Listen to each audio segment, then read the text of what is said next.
para los niños que se quedan aquí en la Ciudad de México, el Museo de Historia Natural le ofrece lo siguiente. Vamos a verlo. Uno de los recintos culturales que mayor área de atención tienen para la población infantil es el Museo de Historia Natural.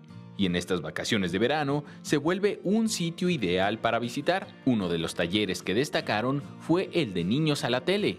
Un espacio dedicado para que conozcan la televisión, ¿no?, como medio, pero sobre todo los contenidos de calidad en la televisión. Y entonces se vuelve una actividad fundamental para que también los niños tengan el criterio suficiente para saber qué implica hacer un programa, sobre todo en contenidos. Pero las actividades continúan en otras salas. Vamos a tener actividades de observación astronómica, talleres astronómicos.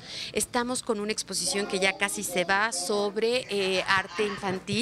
Esa viene de Japón, se llama Omatsuri.